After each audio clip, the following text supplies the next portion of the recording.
Bom dia, queridos, graça e paz do Senhor Jesus. Mateus, capítulo 7, do versículo 24 até o 27, nós lemos assim: Todo aquele, pois, que escuta estas minhas palavras e as pratica, é semelhante a homem prudente, que edificou a sua casa sobre a rocha. E desceu a chuva, e correram rios, e assopraram ventos, e combateram aquela casa, e não caiu, porque estava edificada sobre a rocha. E aquele que ouve estas minhas palavras e não as cumpre, é comparado a um homem insensato, que edificou a sua casa sobre a areia. E desceu a chuva, e correram rios, e assopraram ventos, e combateram aquela casa, e caiu, e foi grande a sua queda. Nessa passagem bíblica, duas casas são usadas como ilustração. A primeira casa foi construída sobre a rocha, ou seja, um alicerce inabalável.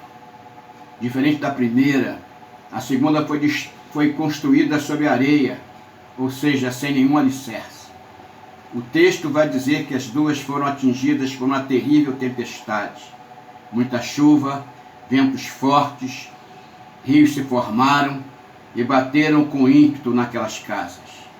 A casa construída sobre areia não suportou a pressão e sucumbiu. O prejuízo foi muito grande. A outra casa, no entanto, permaneceu inabalável, porque a sua base era bem sólida. Jesus então explica que a rocha,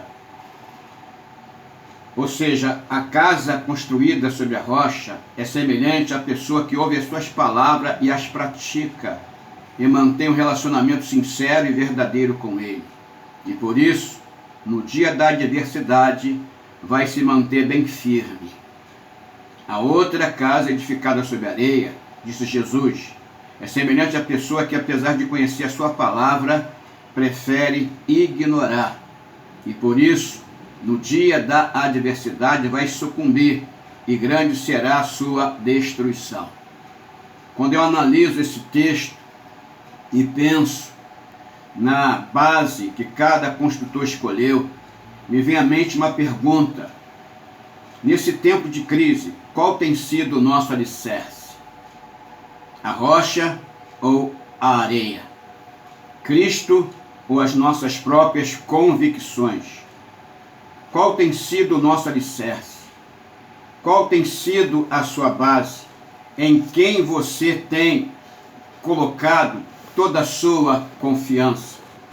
No Salmo 125, versículo 1 está escrito: Os que confiam no Senhor são como o monte de Sião, que não se abala, mas permanece para sempre. Romanos 10, versículo 13 diz mais: Diz que todo aquele que invocar o nome do Senhor será salvo. A sua casa está edificada sobre a rocha ou sobre a areia? É tempo de depositarmos toda a nossa confiança em Jesus. É tempo de nos voltarmos para Ele com inteireza de coração, porque Jesus, somente Ele, é a nossa rocha inabalável. Amém? Deus te abençoe. Um forte abraço. Graça e paz.